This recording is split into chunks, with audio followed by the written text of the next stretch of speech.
Baza na 3 verbes conjugal. So bazo bundate ba ofinga. So ba ofinga te ba oyiba. Goïka Sanji, bon, je comprends. À peine juriste, je veux dire assimilé à un juriste, diplômé d'une école parallèle. S'il veut entrer dans la cour des grands, il doit respecter ceux qui veulent travailler dans le respect des procédures. S'il est vraiment intelligent, il devait se rapprocher des maîtres de l'ouvrage en tant que député. Obtenir les termes de référence, obtenir les cahiers de charges, demander les bordereaux des prix et des quantités et les faire contrôler par des architectes et ingénieurs pour montrer que vous avez surfacturé. Il n'a rien fait de ça. Il fait du showbiz. Il fait du spectacle. Le vrai problème, il y a le conseiller Félix. Il faut apparaître. Bisiko, il fallait que le gouvernement Kenya, et ça qui tel conseiller Tazalaki, tel conseiller Tazalaki, tel conseiller Tazunisa. Ma cabane sur les canaux cabinet naïf. C'est-à-dire, ce qu'on a dit, c'est collaborateur à Malam, il devrait les changer. Quand il ne les change pas jusque-là, c'est qu'il est d'accord avec ce qui se passe. Marcelin Bilomba a surfacturé Biloko Sagena. Si nous étions dans un pays où l'État existe, où Dieu existe, dans le Congo, Marcelin Bilomba serait en prison. 3 600 000 pour une école. Boto ma école Moko, 3 600 000. C'est plus que la sorcellerie. Boto ma paradis. Azo défendre Yango avec arrogance. Comme il y avait Katumba Moki avec Kabila, il y a Katumba Moki Kabound avec Félix. Nesali Boué, Marcelin Bilomba au campagne. Parce que Kabound va suivre l'affaire. Oh, bah, autour de ça, ma francophonie. Les DJ. Vous voyez la République. Oh, puis les 12 immeubles, il faut qu'il y ait un francophonie. Exact. Le bateau, il faut qu'il y ait un une équipe. Vous sentez un peu comme ça, camarade Félix, c'est ses valeurs dans l'institution président de la République. On a Félix. Quand on sent autour de lui, Makabozo, le autour de nous, on sent qu'il est compétent. Mais qui les a choisis lui-même, c'est que c'est lui le problème. Quelqu'un qui était kabiliste pur et dur, il peut en 48 heures devenir tshisekidiste pur et lire encore. Batouana, Bazakana sonité. Et puis il vous dit, mon cher frère, la politique, il faut être réaliste. Mende était moboutiste, kabiliste, le lot tshisekidiste. Donc demain, soyez pour comme on a au coma, combiste. J'ai créé ces partis-ci pour rester à l'opposition. Il n'y a pas d'idéologie. Le lot comme les Fimbous, le lot Bochab a commis tshisekidiste. Quand biso batu to mona ngopena boy, to fanda to tala, to mona. To continuer à soutenir Makamba boy. Macky Sall a pesi biso bilan à Félix na Union africaine. Que Félix a ce qu'on qui s'abisso soni mboka oh Félix a qui s'abisso soni na Union africaine. Qui ça la que Félix bilan na eza largement négatif na Union africaine.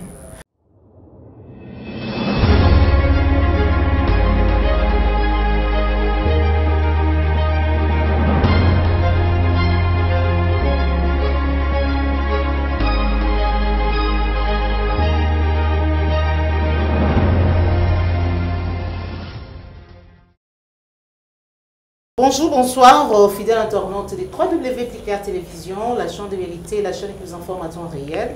Vous allez belé, bah Bozu Libakou, Yaboko Talmon, Joël Kombe, na numéro ya Sika. Il y a émission vérité de tous côtés, émission sur la politique, sociale, il y a vie, il y a ba Congolais, na kati ya mboka na biso, de mokolo mwalelo, nazali na esengo ya koyamba po na bino, mwana mboka Zaïwa Congolais Mustafa. Vous allez vous séparer chaque jour, on a le lingue où il y a des mécanismes en rapport à Mandi Matali Mboka la Biso République démocratique du Congo, Tina Nayango, tout bénéficier, nous commandons na plateau na Biso et émission vérité de tous côtés pour être tous en réaction en tant que patriote résistant.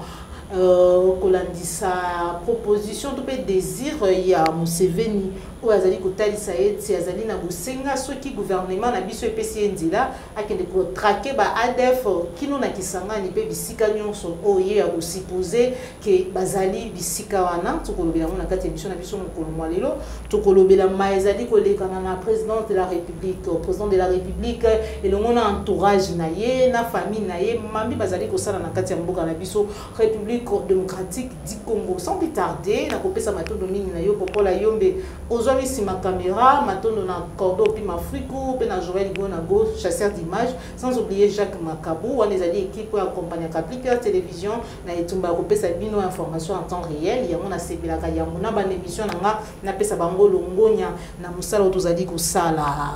Bonne année na mabota na bino nyonso, année oyo ezala vraiment année surtout la libération et changement et mboka na biso République démocratique du Congo. Sans plus tarder, na kopesa déjà invité na ngai sur ce plateau, Zaïra Congolais Moustapha Mbote na yo. Mbote na Major Lekombe. Mbote na équipe na Mobimba, et mbote na bakongomani nyonso. Olobiki ya noé ezala l'année ya changement, libération, non, nous on a dit à nous les années à vérité. Les masques doivent tomber donc na yoki on a bêtu vérité.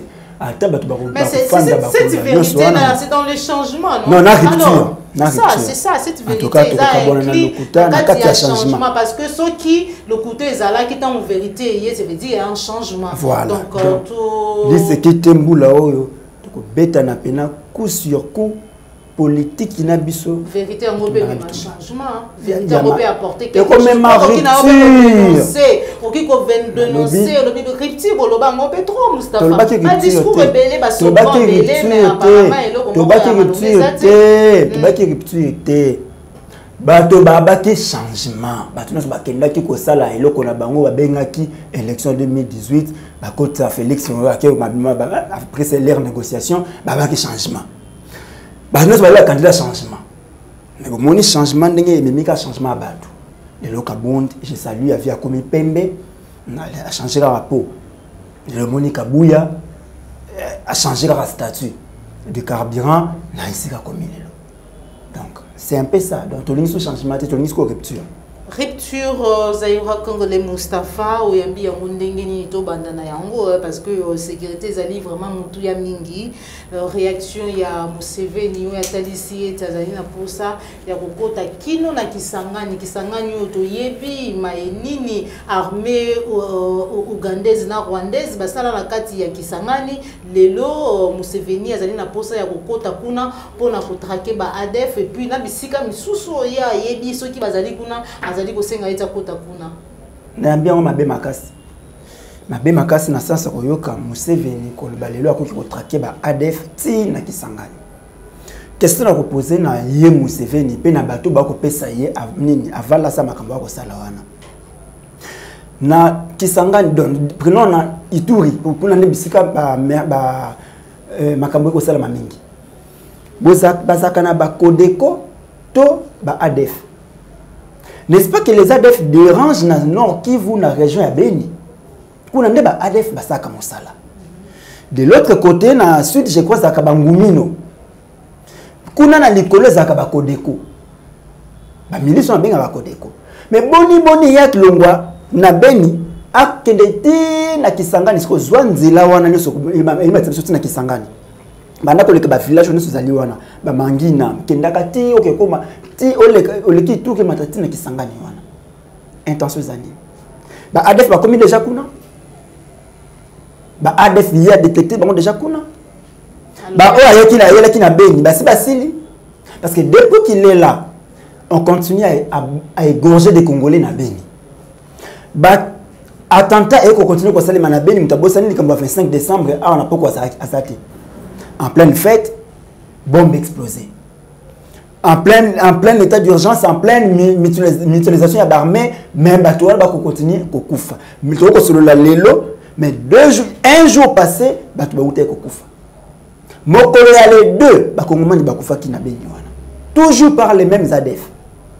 Où l'armée ougandaise pour finir par côté à fin kuna. Ah si c'était allez, il n'y a qu'une direction qui s'engage. Pourquoi qui s'engage? Pourquoi? Rwanda a mission na ko raffiner hors congolais. Or na Congo hors ebimakana kilomoto. Donc wacha ndambo zalina bisika province de coin stratégique ya mayetu etali wapi kuna na Kisangani. Alors Museveni palingi oya base. Il doit arriver. Et qui vous dit que les militaires ougandais bazo kitaka na terrain pas na biso ba kotaka ko infiltrer biso te le loba ke pe ko bala ba bota na ba kongomani. Et comment ce problème tout ça na ba problème tout ça le problème na ba rwandais. C'est déjà ça. On insiste toujours sur l'accord Yalemera. Le sol et le sous-sol appartiennent à l'AFDEL. Et loko ya bongo zo salima. Et loko ya bongo armée moko boye ko sa musala na kati mboka na biso lié que ça l'a annoncé par les Congolais. Non, c'est un président ougandais qui va annoncer. C'est un souhait à présenter, il semblerait. Il annonce ça, il est libre de l'annoncer parce que et qui nous dit qu'il y a un commis kunate. Sauf si ba commis kunate, est-ce que tu croyais? Alors lui, ezali ceux qui les lots def bazali ko persister, bazali ko perdurer na kati mboka na biso ezali parce que ezali conséquences il y a absence il y a l'état. Oyambia onde conséquence absence à l'état. Wana nza mutuna Félix a pu répondre. Président de l'Union africaine peut nous dire son homologue à l'obike ceux qui les lots ADF et ça makambo ça la wana ils a absence à l'état. Mais lui est là il se dit président de la République. Son frère, son ami, tout ça, ils ont une absence à l'état. Si il allait dire que non, voilà, tu respectes l'institution, tu fingaka, mais ça vient de Museveni. Mais ça ne vient que confirmer ce qui s'est dit au Congo. Et s'il y avait vraiment présence à l'état, les milices vont continuer. Ça combien combien pour qu'il va faire agenouiller toute une armée régulière de FARDC. Vous voulez nous dire que Batouana ba ADF, Bazama Kassi Koleka FARDC? Moi je ne crois pas. Je ne crois pas, c'est parce que tu as vraiment l'absence à l'État. Quand on est incapable de mettre fin à Koulouna, banditisme urbain, tu es incapable. Quand l'État est incapable de nourrir son peuple, il faut qu'il y ait Kolugambis en Namibie. On sent vraiment que l'État n'est pas là. Quand il y a deux gouvernements parallèles, hein? Deux gouvernements. Un gouvernement, cabinet Félix, et notre gouvernement, ces jeunes hommes-là, Samaloukonde. On sent que l'État n'est pas là. L'État n'est pas là. Où on vous crée des conseils, soit, basant à 3 verbes, ce bazo bundate, finga. Ce bazo finga te baoiba. C'est ça. 3 verbes principaux na bango ya mwana. Soit on vole, si on ne vole pas, on insulte, si on n'insulte pas, on se bat. On bagarre. Bango ya mwana. Merci beaucoup Zaïwa Congolais. Ceux qui ba yibité, ba fingi, ceux qui ba fingité, ba bundi 3 verbes oyo bandeko, biso bazali na kanga boya présidence, ba conjugaka. Oya mindenge nini, il s'est dit beaucoup de choses, il se passe beaucoup de choses au moins en mboka Zaïwa Congolais. Dernièrement, tout le monde a qui le lengeni conseiller à président de la République, il va la présidence, et le monde a mususu, simbani, ningisani, nanzoto misapi, ngana bundaki, na pesa bo moinanga pona IDPS. Les lots allez koyo kamasolo, il y a surfacturation, il y a construction, il y a hôpitaux, na école, na ngambu, il y a Kasai, il y a 14 millions de dollars et d'imaki. Ngoïka Sanji. En tant que Moko ya Kasai, député national, a Tomboli Mungongo a dénoncé. Mais tout le monde Marcelin Bilomba. Oh, et Belé va bien que l'homme a 500 notes techniques par jour. Conseiller principal à chef de l'État. Abimisi, propos, Mongo, est-ce que ce sont des hommes d'État? Est-ce que ils vraiment bateau, bazali ko mériter la bisika bazali? Tous les alika kalolenge ya bateau, bi reçu ba fingité, ba bundité, ba yibi réaction na ma news ali ko la présidence de la République. Et le chef de l'État a visité aujourd'hui l'hôpital de référence de la Mouya qui en septembre 2022 se serait rendu clé en main et la population pourra se servir de cet hôpital pour se soigner. 3 600 000 pour une école, il y en a qui continuent toujours de contester ces montants. Ils parlent de 700 000 pour une école, ils parlent de la surfacturation. Comment vous réagissez?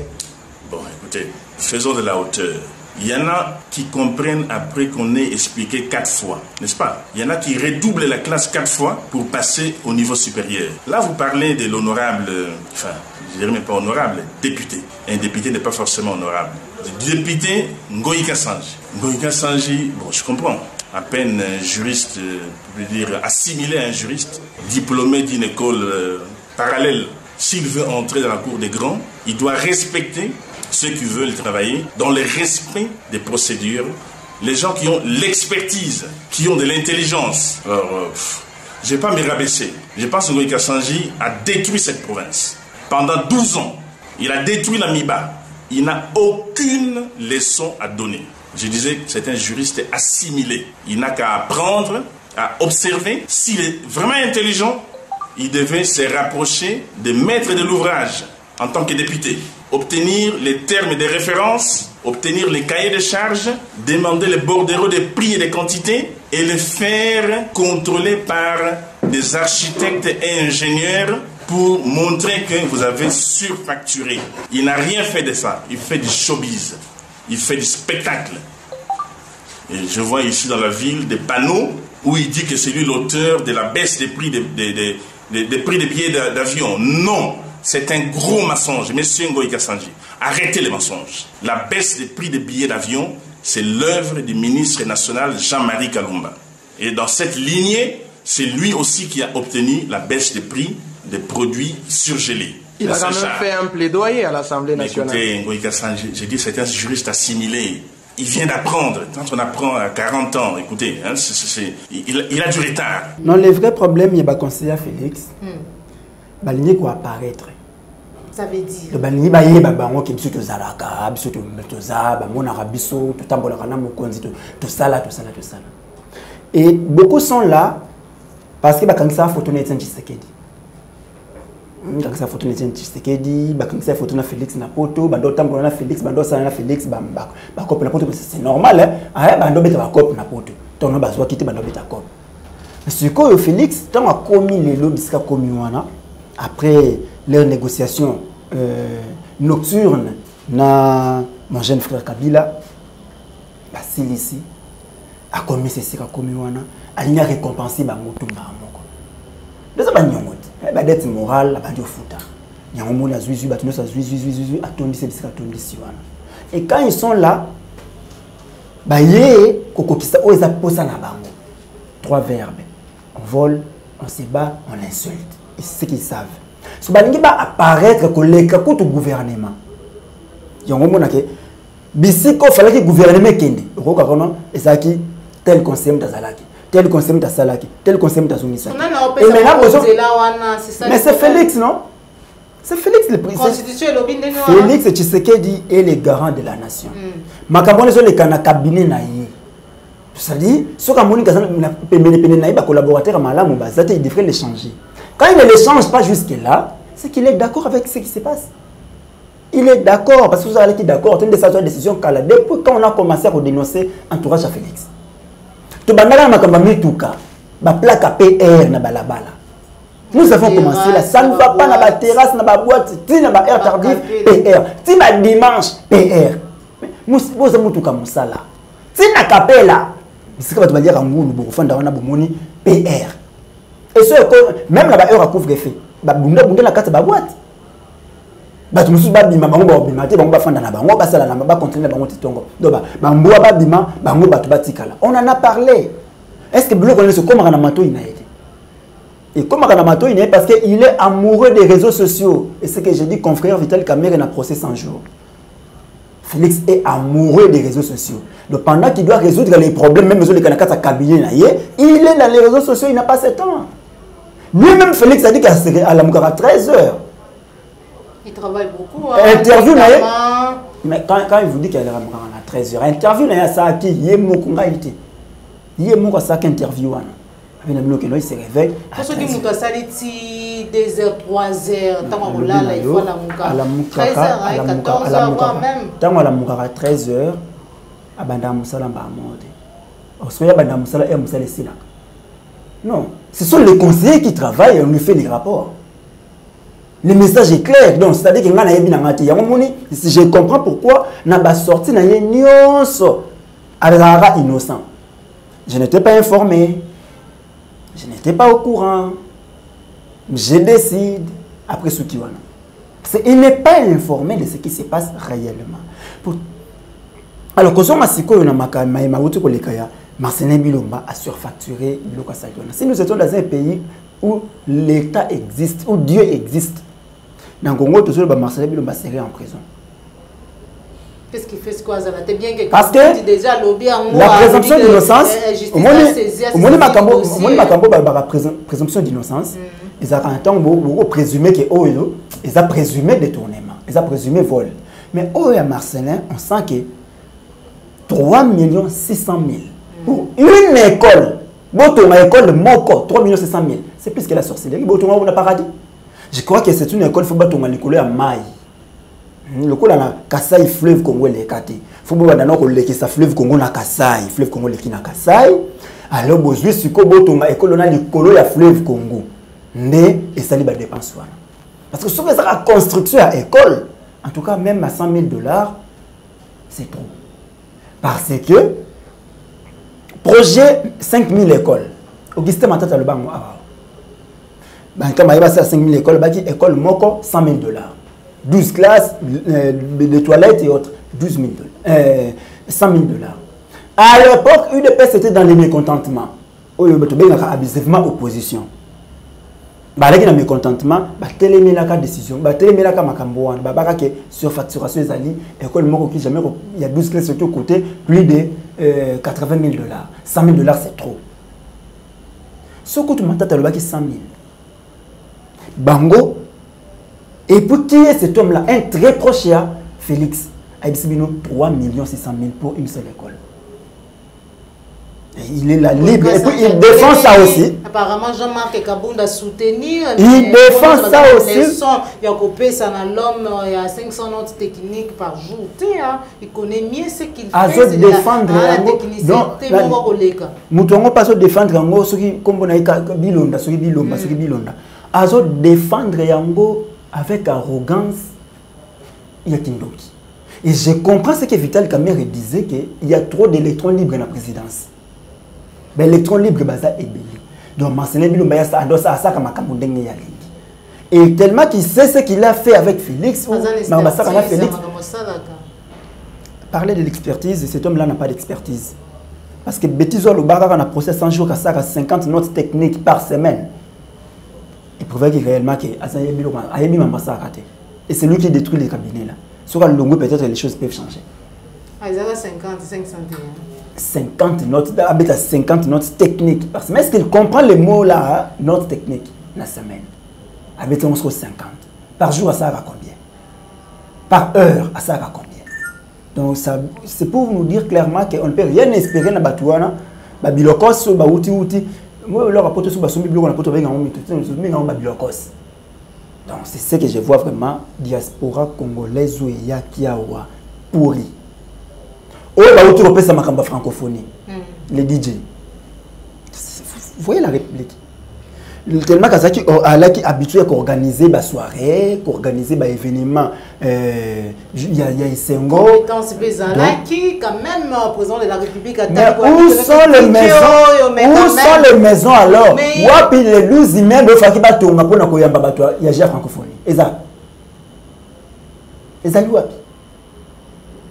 Donc, le lot, bateau bakoya makabwana francophonie on est boutique na bilope ke bilango ka ata ailleurs bozo maintenir le bateau faut que on ba homme na unique vous sentez mboka bisika to komi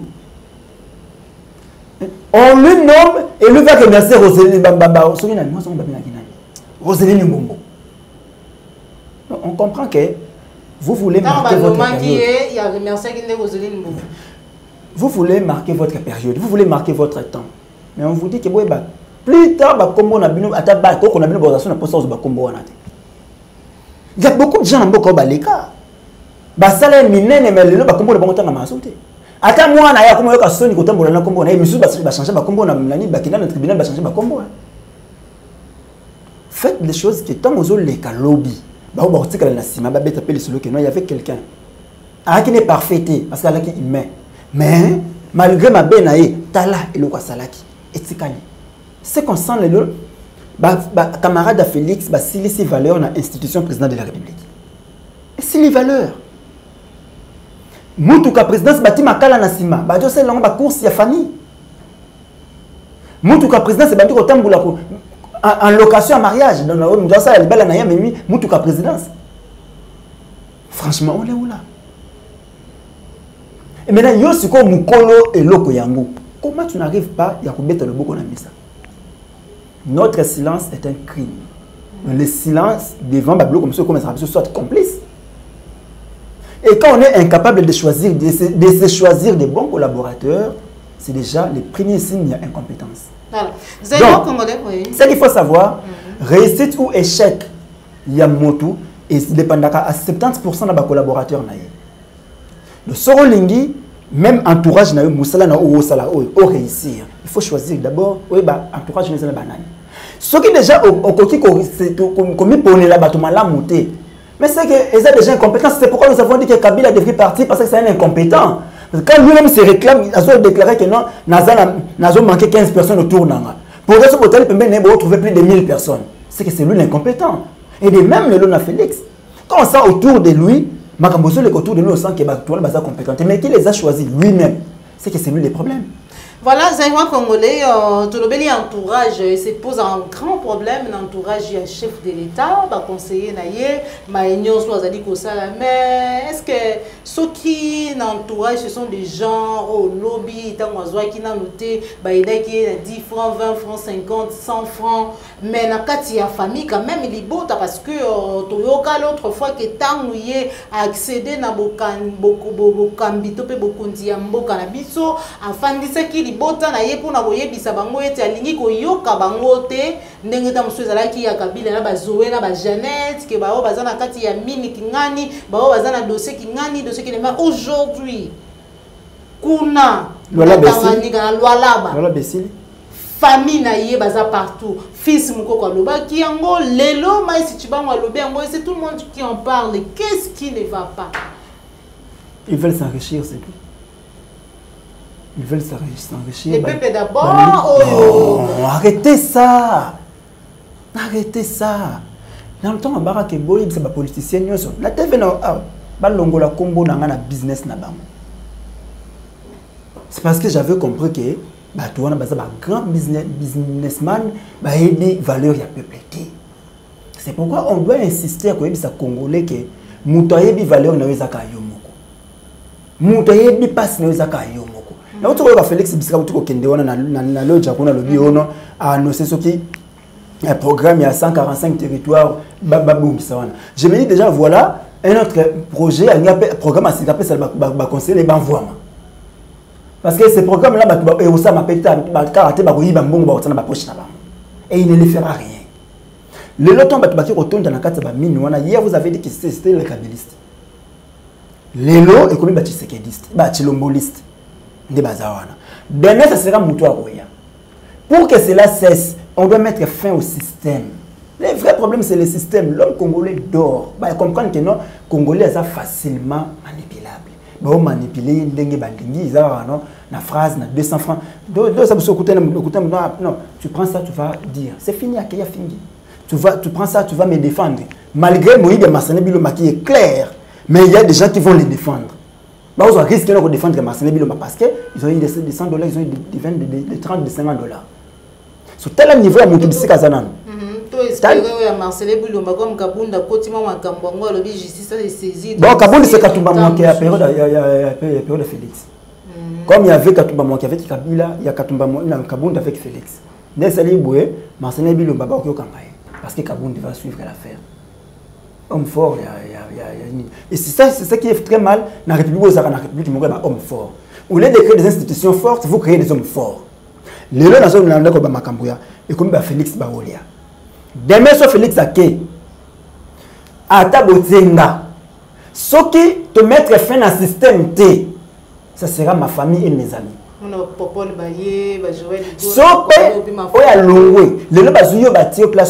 Tant que le système va demeurer, rien ne va changer. C'est pourquoi on appelle Congoman matin, midi, soir. J'insiste à tous ces côtés-là. Un peu de résistance, mon frère.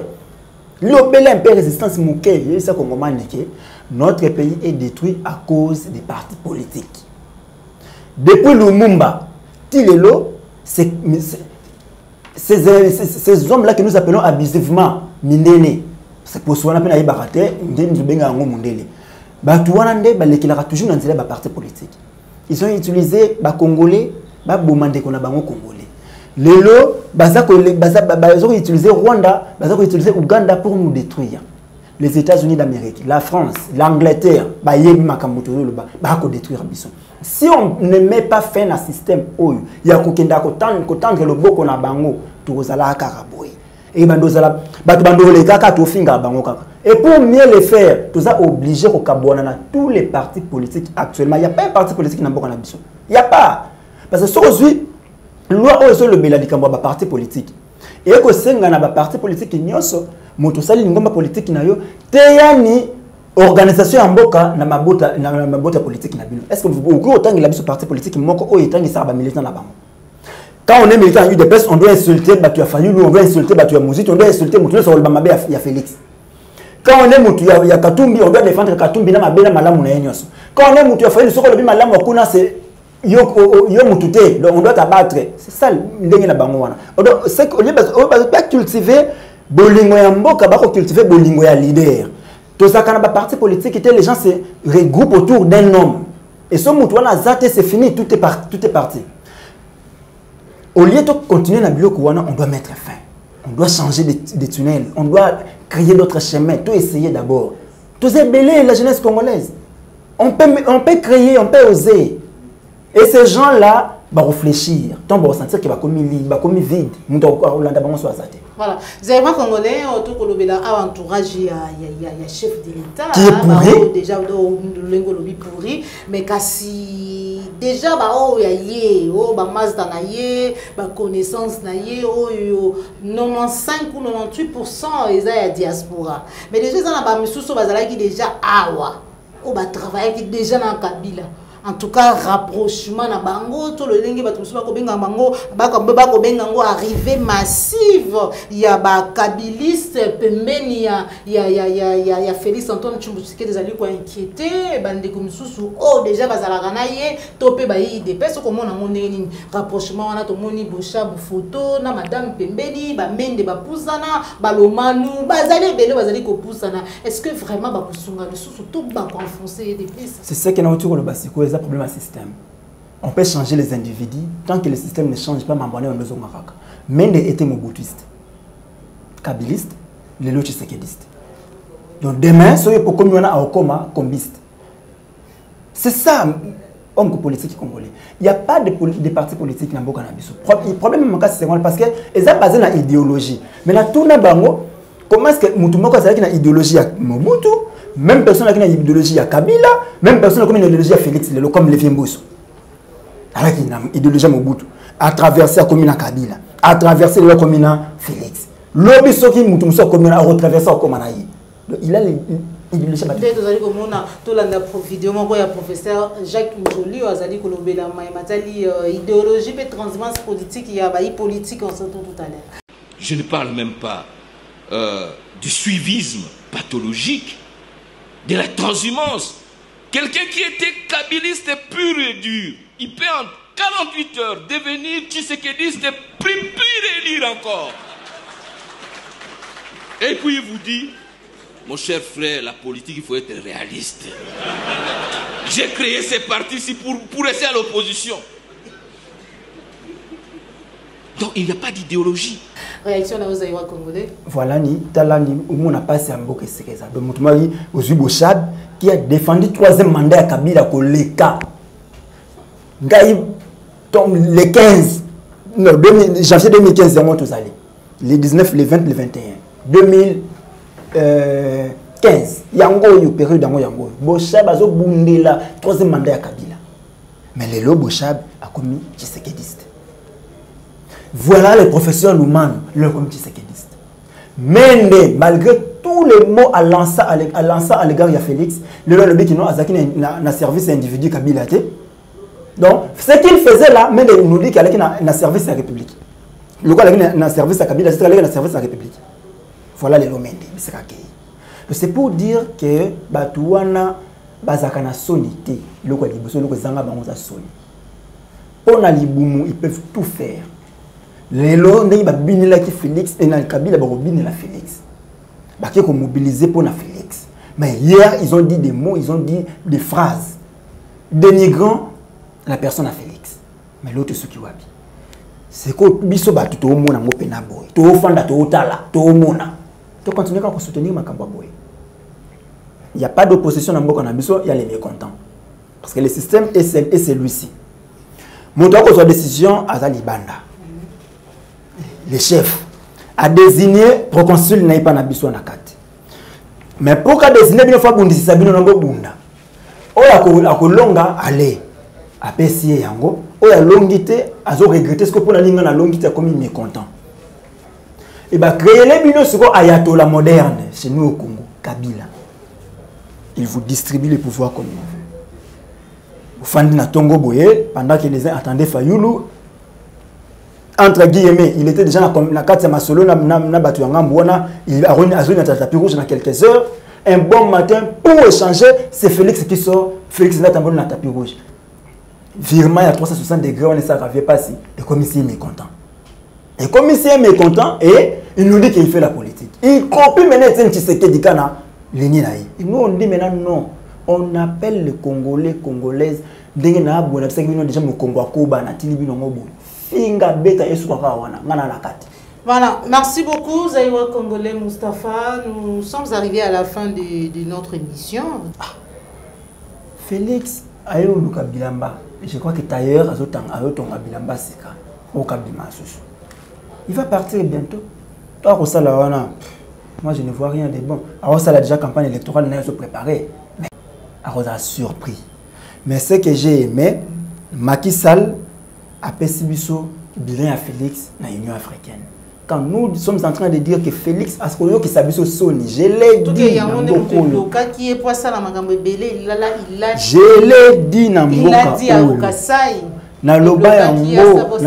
yango na mboka o Félix a qui s'habille au Sony dans l'Union africaine. Namoni Macky Sall a lobby que Félix bilan na eza largement négatif dans l'Union africaine. Ce qui est contre l'Union africaine, bilan est largement négatif. Bon, on a mboka bilan est négatif. Profond, extrêmement négatif. Bilan Félix est extrêmement négatif. Namboka o batu, baï barara valeur et ministère à budget na finance parce que ils sont là-bas. Même muto benga ki biso benga lepso muto confiance Nicolas Kazadi. Il semblerait que yepé attaque na loboko na sac. Dena Gilen Yembondi kita mikolo il dépêche au côté la nan mukaku. Non. Mes frères de l'UDPS doivent comprendre une chose. Batika na bango kokota makambo bazwara bango na tinate. Qu'ils aillent chercher foufou pour na bana bango.